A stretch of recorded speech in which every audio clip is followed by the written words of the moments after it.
Let's go to Chinatown, Kuala Lumpur, Malaysia.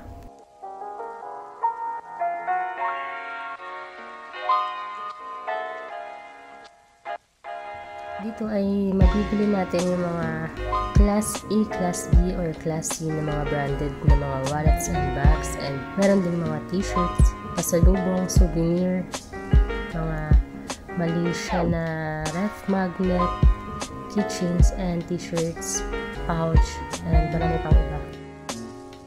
Dito nga sa Chinatown ay makikita natin yung Merdeka, yung tallest tower dito sa Malaysia, or siya rin yung second tallest tower dito sa buong mundo.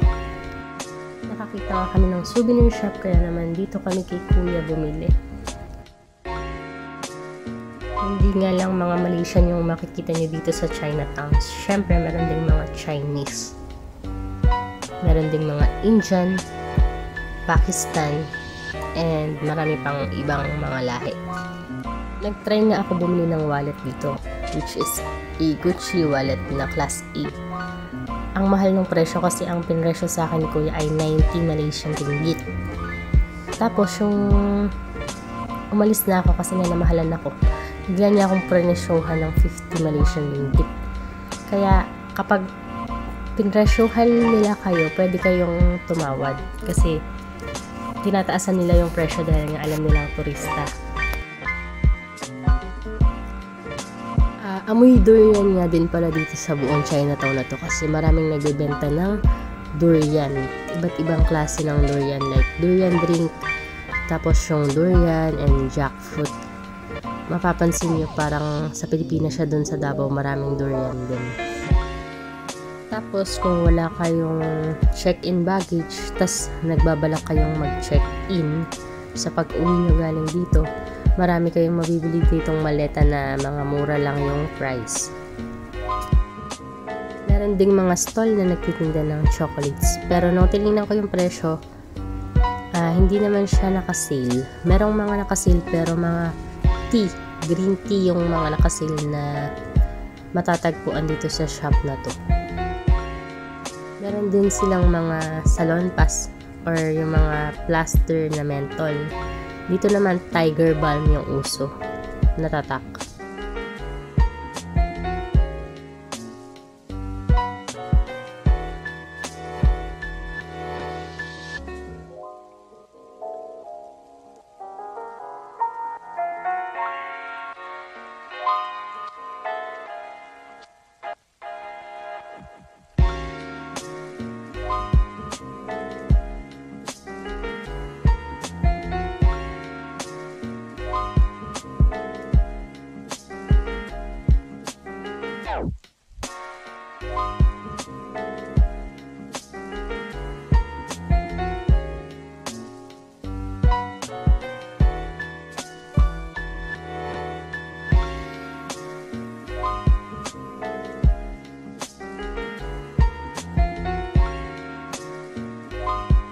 Ang usual price nga nung kanilang t-shirt na may color or the color dito is 15 Malaysian ringgit. So yung 15 Malaysian ringgit, ita-times lang natin siya sa 14.2.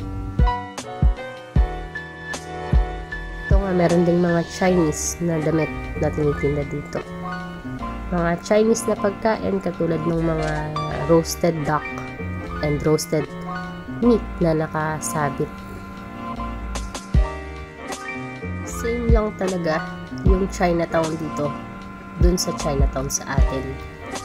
Ganito din yung mga tinda nila. Kahit sa Singapore, same din yung Chinatown. Yung Chinatown naman sa Singapore, parang divisoria siya dun sa atin.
Ito nga yung mga luggages na sinasabi ko.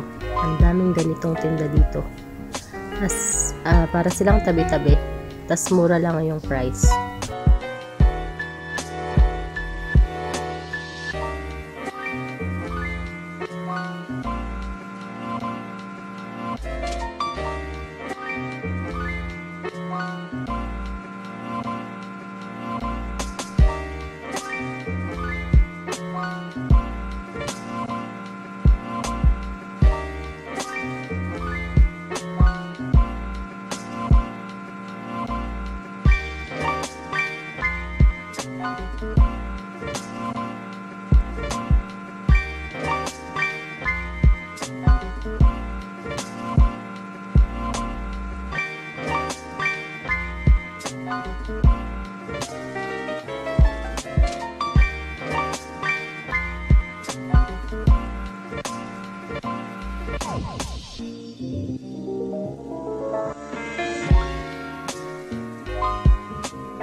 Ito na nga si Kuya, kala namin nakatipid kami dun sa pagbili sa kanya, pero nung pumunta kami dun sa ibang store, ang mahal pala ng singil niya sa amin.